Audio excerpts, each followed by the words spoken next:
tenho o Gonçalo Monteiro. Gonçalo, muito bom dia. O grande destaque vai, sem dúvida, para o guarda-redes da equipa cabo-verdiana, Vozinha, 40 anos, joga no Chaves e defendeu, bem, mais do que 7 golos. Defendeu tudo. 7 golos que poderiam ter sido 7 golos cantados, queres tu dizer? Exatamente. Bom dia, Madalena, bom dia também aos nossos telespectadores. Sim, o Vozinha acabou por falar grosso e mostrou que tem um vozeirão que nunca mais acaba. Também é verdade que, e diga-se de passagem, estamos a falar de um momento, de um jogo extraordinário. Se me perguntares, e eu nestas coisas eu gosto de ser muito transparente, até porque conheço, e portanto não é um guarda-redes de Primeira Liga, é um guarda-redes de Segunda Liga. E teve um jogo de uma inspiração brutal. E porquê? E eu tive o cuidado de ir perguntar. Cuida-se muito bem de um ponto de vista físico, apesar dos 40 anos. Está como peixe na água. Ele que é considerado um gato na baliza, mas está considerado... está como peixe na água, dizia eu. Ou como tubarão na água, neste caso. Por uma questão muito fácil de justificar, é que ele é um líder no balneário e, portanto, estando numa seleção, é importante a tal Vozinha tornar-se um vozeirão e falar grosso dentro de um grupo de trabalho. E isso ontem fez a diferença. Agora, foi uma exibição brutal, de um ponto de vista defensivo muito assertivo. 2 pontos. E começando pelo mérito da seleção e da bandeira que aqui vemos. Organização defensiva a trabalhar muito bem.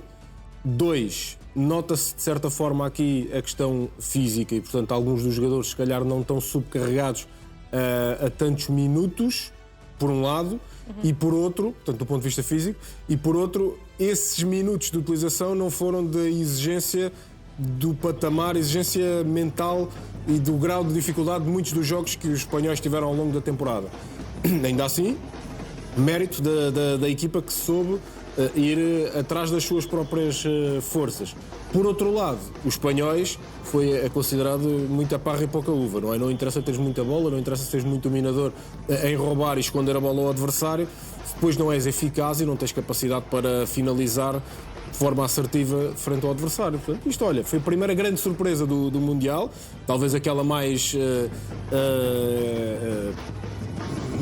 que mais é marcante em função daquela que era a desigualdade das duas equipas. Também um alerta para aquilo que aí vem para nós e para a nossa seleção. Até porque está na posição número 67, Cabo Verde, e o Uzbequistão e o Congo estão ainda muito mais abaixo, lugar 45 e também 50.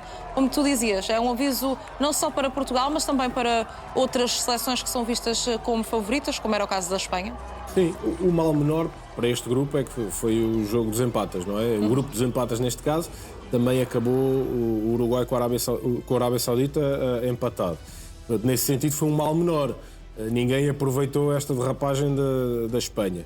Mas, obviamente, que a questão física, e agora transportando também para aquela que é a nossa realidade e aquela que nos interessa, mais, no caso, que é o Congo, porque vai conseguir, em muitos momentos do jogo, equiparar o jogo de Portugal. Porquê? Porque sem bola não tem grandes desculpas se de um ponto de vista físico estiverem melhor.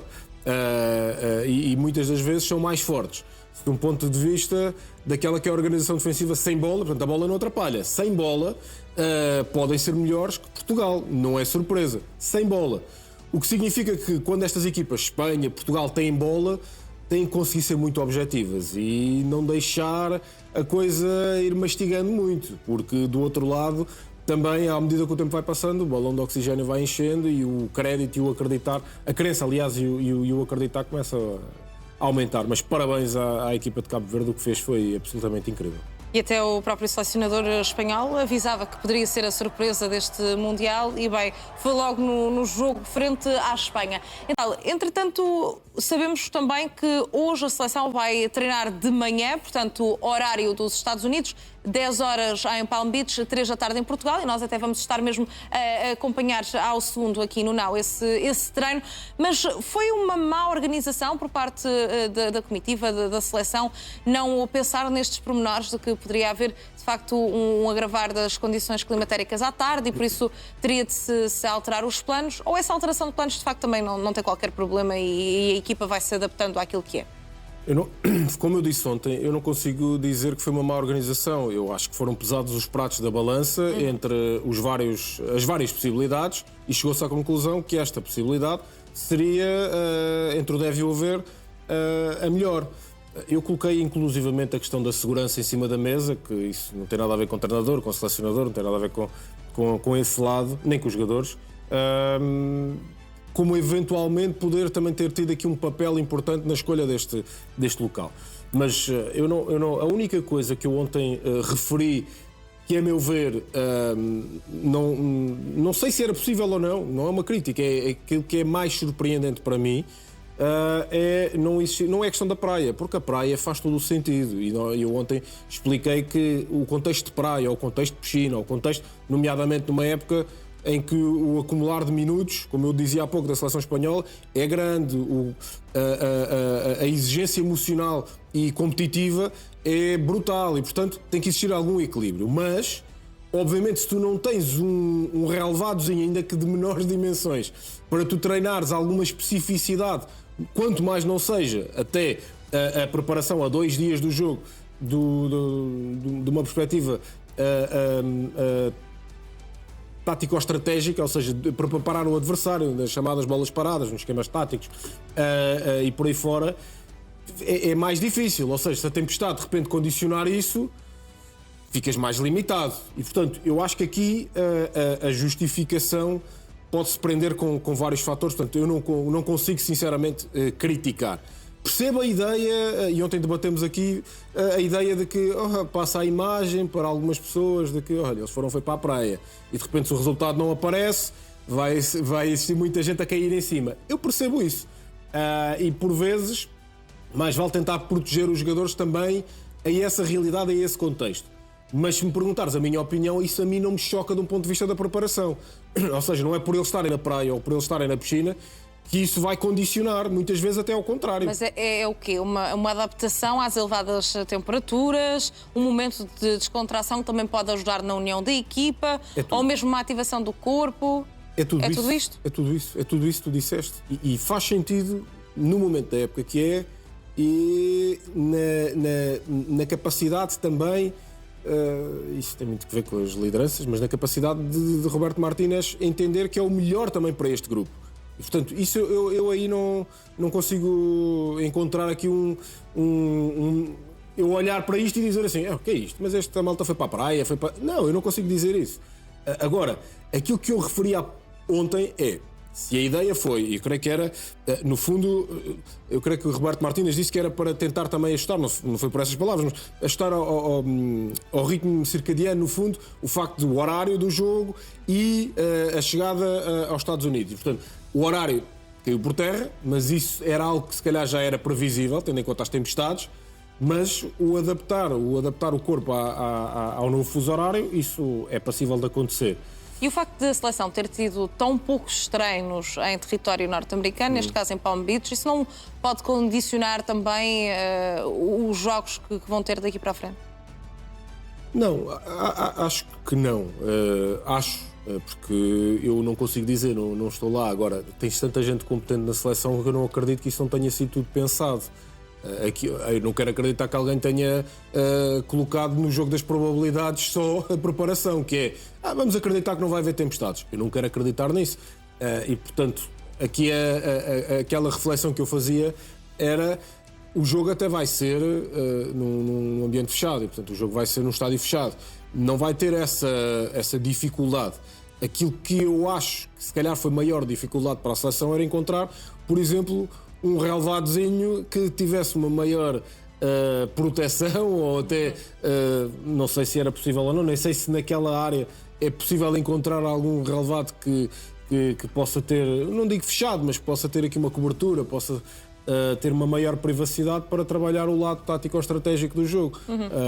Isso é talvez a única coisa que eu não sei de que forma é que a tal especificidade do jogo, o trabalhar, para traduzir, o trabalhar as bolas paradas, o trabalhar a fase ofensiva, por exemplo, uma finalização, uma construção, uma criação, ou em termos de trabalhar a linha defensiva, isso não pode ser aos olhos de todas as pessoas e tem que ser um relevado com bola. Portanto, esse lado... Tem de ser algo mais privado. Claro. Gonçalo Cadenau, por isso vamos falar agora de Mateus Nunes, que diz que as idas à praia já estavam enquadradas no planeamento que foi feito para o Mundial. O jogador do Manchester City explica que os jogadores vão à praia de manhã como forma de se adaptarem ao calor e também à umidade dos Estados Unidos. Explica que, no caso pessoal, passa praticamente o ano todo em Inglaterra num clima totalmente diferente. Nesse sentido, garante que não há motivo para haver críticas. Já sobre as tempestades e o facto de poderem condicionar o planeamento e até os jogos, o médio diz que a seleção está preparada para todas as eventualidades. Apesar de lembrar as ligações que tem ao Brasil, Mateus Nunes diz que quer muito ser campeão do mundo por Portugal, porque deve mais a Portugal do que ao Brasil, no que ao futebol, pelo menos, diz respeito. Gonçalo Monteiro, Mateus Nunes diz que, lá está, isto faz tudo parte de uma estratégia por parte da comitiva da seleção portuguesa, da seleção nacional, e que não vai ter impacto estas idas à praia, esta imagem que passam de descontração nos jogos. E, no fundo, era aquilo que estavas a dizer, não é? Na preparação técnico-tática e física do jogo, até mental, até pode-se revelar... técnico-tática é mais difícil, mas física e mental mais benéfica e pode ter aqui um efeito positivo. De um ponto de vista da imagem, eu percebo que se o resultado não for bom, vai toda a gente apontar o dedo a dizer então, mas os homens andavam agora na praia em vez de estar a preparar. Eu percebo do ponto de vista da imagem isto, mas isto é futebol, é normal. Não interessa se tu preparas muito bem, tu até podias estar fechado num centro de estágio em que ninguém via a luz do dia, entre aspas, e de repente os resultados serem negativos. Portanto, eu aí não consigo acompanhar essa crítica mais feroz em função de vermos os jogadores na praia. Agora, é importante que isto, obviamente, não seja o treino específico. Ou seja, isto não é o ponto forte de preparação para o jogo com o Congo. Ou seja, isto é só aquilo que os adeptos veem. Sim, obviamente que creio que foi no domingo, não é? Que o treino foi cancelado. Não sei se foram apanhados de surpresa ou não, mas não conseguiram fazer mais nada. E, portanto, aí não existiu o tal plano B. E, portanto, aí já me causa um bocadinho mais estranheza, que é, ok, não sei se era no relevado que ia ser ou não ia ser, mas e qual é o plano B? Não existiu. E se acontecer uma vez não há problema. Agora imagina que isto ia acontecer todos os dias. Porquê é que não acontece todos os dias? Ou para precaver que não aconteça todos os dias. Foi alterado o horário. Portanto, em vez de se treinar à noite, já se treina de manhã. Isto já tinha sido pensado. Quero acreditar que sim, quero acreditar que já estava no plano. E por isso é que já foi ajustado o horário de treino. Precisamente para não se perder a tal especificidade, que é no treino que tu trabalhas o jogo, não é na praia que tu vais trabalhar o jogo, trabalhas outras coisas. E, portanto, a praia é importante neste contexto e nesta realidade. Concordo em absoluto com aquilo que foram as palavras do Mateus Nunes. Se chega, não chega.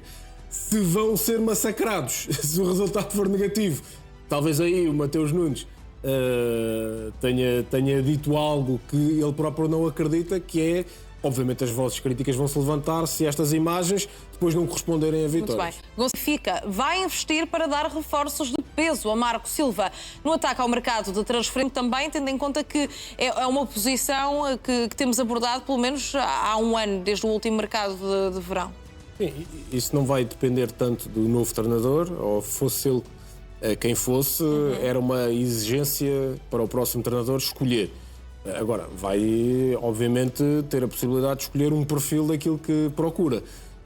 E eu acredito que sim, 1 ou 2 centrais no mínimo, em função do contexto e da realidade de termos um António e um Tomás, e veremos se algum deles pode eventualmente sair. E, portanto, partindo sempre do pressuposto que estes jogadores não saem, ou que ainda não saíram, mas os centrais, para mim, são fundamentais. Depois, a questão do extremo, ser um extremo com características diferentes, por exemplo, a questão do Luque Bacchio, que eu acho que poderia ter dado um bocadinho mais. É verdade que a lesão também não ajudou, mas tem características de ataque à profundidade, de muitas das vezes ter assento o seu jogo num contra-ataque, num ataque rápido, num acelerar do jogo. E eu porventura acho que o Marco Silva procurará uma coisa diferente. Significa que o vai dispensar por isso? Não. Mas até porque os jogadores se podem adaptar e fazer. Os jogadores não são aquilo que nós vemos, ponto. São aquilo que nós vemos em função daquele que é o seu ADN, mas é também em função daquilo que lhes é pedido.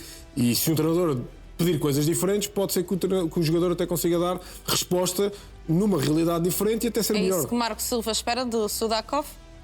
Sudakov para mim é claro, está no Benfica, o Rios é um médio de tremenda qualidade que tem que dar, não é pode dar, é tem que dar muito mais do que aquilo que mostrou, portanto ter uma bitola sempre mais acima, e o Sudakov, estamos aqui a falar, tem possibilidade de ser titular muitas vezes, portanto só aqui tens um meio campo de grande capacidade, pode chegar mais alguém? Pode, mas não é a prioridade. E eu acredito que nessa perspectiva o Marco Silva dará aqui prioridade, porventura, centrais, extremo, baliza e talvez um avançado mais. Isto sem sair ninguém. Gonçalo, vamos agora falar também de Maxi Araújo, nomeadamente é uma informação do Jornal Record, com a saída de Cucurella para o Real Madrid. Mourinho está a treinar este clube, acabou por ser uma opção Cucurella ir para o clube espanhol. Ganha força assim a possibilidade de Maxi Araújo rumar ao Chelsea. O clube inglês seguiu de perto a ala do Sporting ao longo da temporada, com olheiros a tirar notas em Alvalade em vários jogos. As exibições de Maxi Araújo, sobretudo na Liga dos Campeões, colocaram-no na mira do Chelsea, que equacionava avançar como proposta pelo jogador do Sporting. Agora, com a saída de Cucurella para o Real Madrid, o Jornal Record sabe que há a possibilidade de uma nova e forte investida do Chelsea por Maxi Araújo. Recordo que a cláusula de rescisão do internacional uruguaio está fixada nos 80 milhões de euros e é esse o valor para o qual aponta a SAD liderada por Frederico Varandas. Mas, Gonçalo Monteiro, se houver uma oferta por parte do Chelsea de 60 milhões de euros, vá até 50 milhões, será que Frederico Varandas vai dizer que não? Até porque Maxi Araújo é um jogador que se tem destacado agora no Mundial, em concreto no jogo de ontem, não é? Acho difícil, esses valores acho mesmo muito difícil dizer que não. Acho que a questão do fator cláusula 80 milhões é confortável para negociar um jogador que tem contrato até 2029. Não sei até que ponto é que o Sporting quer vender por 50 milhões, 60 milhões, não faço ideia. Agora vai ter que olhar para aquilo que são os jogadores em saída e, por exemplo, se nós enquadrarmos o Pote, parece-me que está em final de linha, se calhar o Trincão também foi daqueles que saiu mais valorizado. Tem que o Sporting fazer aqui uma avaliação de quem vai sair e quais são as posições, porque não podem sair todos ao mesmo tempo. Imagina que sai o Pote, o Trincão e o Maxi. Qual desses, na tua opinião, é que devia ser intocável? Intocável, devia ser intocável no sentido da equipa. De não sair, ou seja, de Frederico Varandas, o Sporting não facilitar nessa saída. Eu acho que eu correspondo ao contrário. Acho que o Pote foi aquele que teve menor impacto, até em função das expectativas e daquilo que significou no contexto do Sporting, nos anos todos que teve ao serviço do Sporting. Foi aquele que foi o elo mais fraco destes três. E, portanto, se calhar é aquele que mais facilmente pode sair. O Trincão e o Maxi são dois jogadores extraordinários. Saindo os dois, o Sporting vai ter que ter aqui alguns problemas para substituir, mas não existem substituíveis e a realidade do futebol é mesmo essa. É aqueles que mais valorizam do futebol em contexto nacional, é mesmo essa, que é aqueles que mais se valorizam. Dão à soleta, mais que uma venda melhor, uma venda pior, mas vão para outro contexto e para outra realidade. Portanto, se existir aqui o contexto da Liga Inglesa, até parece que é esse mesmo, apontado como futuro da possibilidade de Maxi e até do Trincão, se forem para esse contexto, dificilmente o Sporting conseguirá dizer que não. Não sei se estes também têm aqui algum acordo para sair abaixo da cláusula ou não, mas se esse acordo existe, pelo menos não sabemos o valor, a bitola mínima, porque essa bitola mínima é que tem sido aqui contraproducente para que o Sporting faça aqui um encaixe financeiro brutal. Olha, por exemplo, o Yulman. O Yulman, eu acredito que pudesse ser, apesar da idade, uma venda brutal, mas obviamente que o Maxi, seja a lateral esquerdo, isto para o Chelsea, seja como extremo, pode dar aqui um jeitaço, digamos assim. Gonçalo Monteiro, vai haver uma nova